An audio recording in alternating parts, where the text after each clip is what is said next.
Alam nyo ba na si Selena ay isa ring Dark Elf katulad ng kanyang kapatid na si Karina? Si Selena ay umaasa sa kanyang kapatid na si Karina mula pagkabata.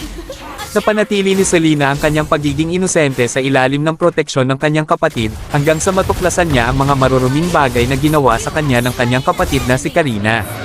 Naisip niya na naging pabigat siya para sa kanyang kapatid. Upang makakuha ng higit na kapangyarihan, inialay niya ang kanyang sarili sa Abyss. Ang Abyss ay isang dark evil na matagpuan sa timog ng Monian Empire ng Land of Dawn. Napakalalim na kailaliman, na nakaupit sa tigang na tanawin ito na para bang ginamit ng isang sinaunang demonyo ang pinakamatalim na talam upang mag-ukit ng nakakapangit na peklat sa Land of Dawn. Tinatawag ito ng mga tao na Shadow Abyss. Nakatatak sa ilalim ng maalamat na kailaliman na ito, namamalagi ang pinakakakilakilabot na demonyo sa Land of Dawn, ang Abyss Dominator. Ngunit habang unti-unting kumukupas ang selyo, unti-unting lumalakas ang kalooban ng kalaliman. Ang mga demonyo sa ilalim ng kalaliman ay walang kapagurang gumagawa ng mga putana upang palakasin ang kapangyarihan ng kadiliman, na hinihikayat ang mga naliligaw na mananampalataya na magbigay sa kanila ng mga sakripisyo para sa kanilang masamang layunin.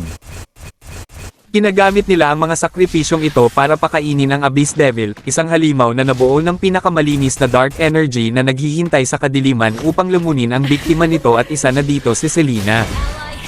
Kaya tuwang-tuwa ang Abyss Devil nang lumapit si Selena sa kanila kasi isang Dark Elf si Selena, isa sa mga paborito ng mga Abyss Devil kasi lalo silang lumalakas dito. Dumating na ang araw na pinakahihintay ng Abyss Devil, ang araw na mismo na para lumunin na ang buong kaluluwa ni Selena. Nang nalaman ito ni Karina, agad siyang pumunta kung nasaan si Selena para tulungan niya ang kanyang kapatid.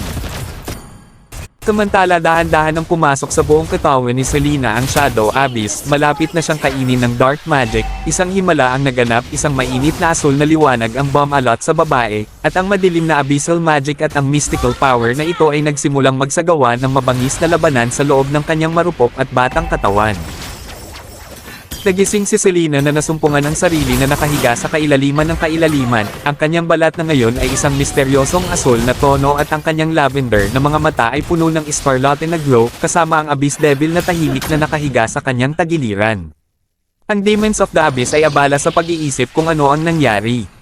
Hindi nila alam, dumating na ang kalooban ng kalaliman. Ang babaeng ito ay mahal na mahal, at ang pag-ibig na ito ay nagpoprotekta sa kanya mula sa pagkalamo ng kadiliman.